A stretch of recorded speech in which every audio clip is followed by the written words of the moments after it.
वो हमारे रसोई घर में एक चीज के बारे में बहुत बखान करते हैं, माने बहुत बढ़ाई करते हैं। वो ये कहते हैं कि जो लोग खाने के बाद पान खाते हैं चूना मिलाकर, वो जिंदगी भर वात के रोगी होंगे नहीं। माने चूना, वो बोलते हैं, सबसे बेहतरीन वातनाशक औषधि है। मेथी का दाना तो है ही, चूना उससे थोड़ा 1 डिग्री ऊपर है। मेथी दाने से चूना सबसे अच्छी वातनाशक औषधि है। चूने के बारे में भागवत जी का बहुत बहुत रिसर्च है, बहुत रिसर्च है। और वो ये कहते हैं कि ये भगवान की दी हुई प्रचंड मात्रा में अद्भुत ऐसी चीज है जो आपके वात के सब रोगों को दूर करेगी। माने घुटने दुखते हैं, कमर दुखती है, कंधा दुखता है, चूना खाइए। फिर वो कहते हैं कि इतना ही नहीं, शरीर में कैल्शियम जो है ना, कैल्शियम ये एक घटक है, माइक्रो न्यूट्रिएंट इसको कह सकते हैं अंग्रेजी में, सूक्ष्म पोषक तत्व है। ये कैल्शियम के बारे में जो गंभीर बात है आज के विज्ञान के हिसाब से, जो मैं कहना चाहता हूं, भागवत जी ने तो 3500 साल पहले कह दिया, आज का विज्ञान उसको प्रूव कर रहा है, कंफर्म कर रहा है। वो ये कि कैल्शियम की कमी अगर शरीर को है तो आपको 20 नहीं 50 बीमारियां आएंगी।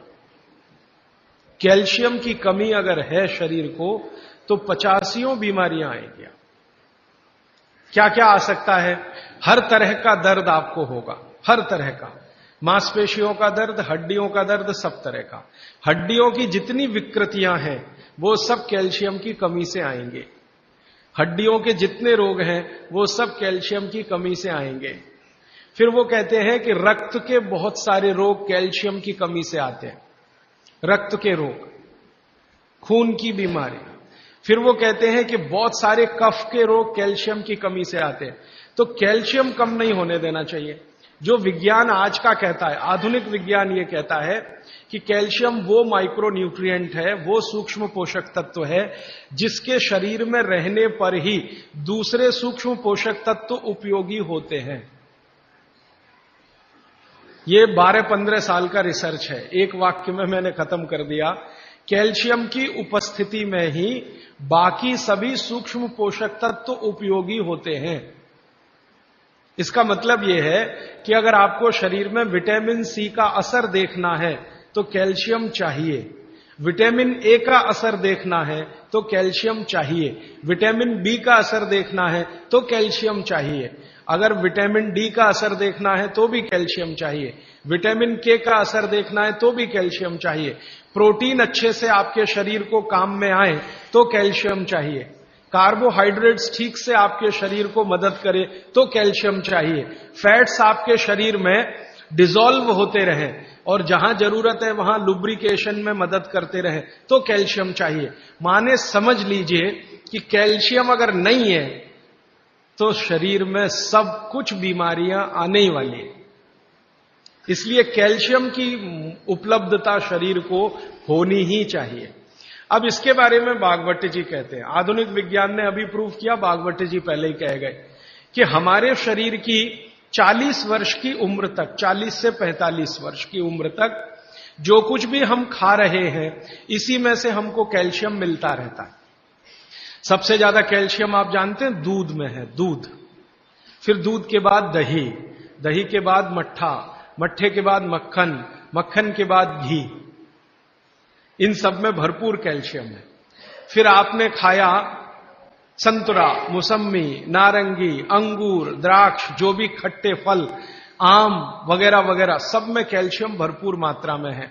फिर सबसे ज्यादा कैल्शियम फलों में माना जाता केले में है। केला भरपूर खाना चाहिए क्योंकि कैल्शियम का सबसे बड़ा भंडार है और आसानी से हजम होता है। तो ऐसे जो फल हैं इनका जो कैल्शियम है ये 40-45 साल तक हमें आसानी से मिलता रहता है, क्योंकि शरीर की जो बायोकेमिस्ट्री है 40-45 साल तक एकदम दुरुस्त और तंदुरुस्त रहती है। जठर अग्नि भी तीव्र रहती है, बाकी सब फंक्शन ठीक है। लेकिन जैसे ही 45 की उम्र खत्म होती है, माताओं को यह बात विशेष रूप से कह रहा हूं, बहनों को, माताओं को, जैसे ही आपकी 45 की उम्र पूरी होती है और आपका मेंसेस साइकिल बंद होता है, मासिक धर्म आपका बंद होता है, उसी समय आपको कैल्शियम हजम होना कम होना शुरू होता है।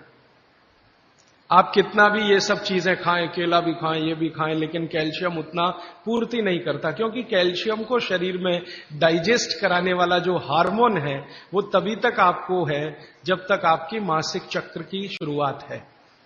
मासिक चक्र बंद होते ही ये हार्मोन कम होता है। आप जानते हैं कई हार्मोन्स कम हो जाते हैं, तो कैल्शियम डाइजेस्ट होना बहुत मुश्किल होता है। तब आपको जरूरत पड़ती है कि बाहर से कैल्शियम लें।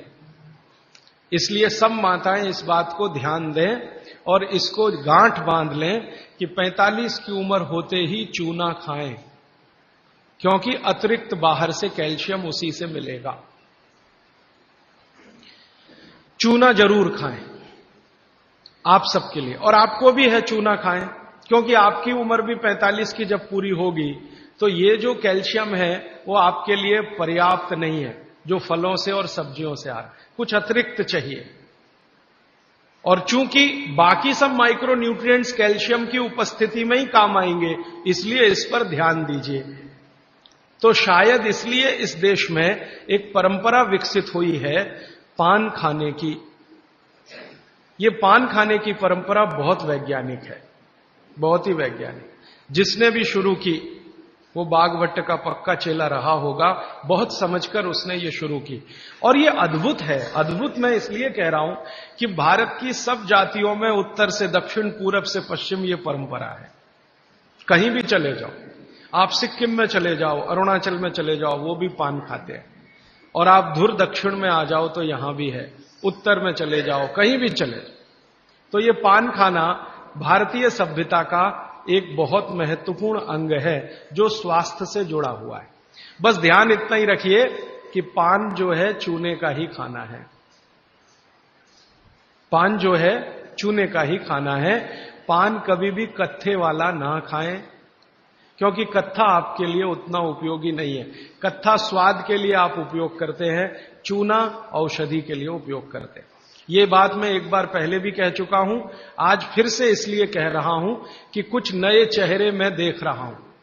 तो आपके रसोई में मेथी दाना हो गया, चूना हो गया, पान हो गया, फिर पान के बाद आपको जीरा, हींग वगैरह वगैरह, अजवाइन, ये सब हो गई। ऐसी कुल 108 औषधियां हैं। गरीब से गरीब आदमी की रसोई में ये औषधियां हैं, इनका भरपूर उपयोग करिए।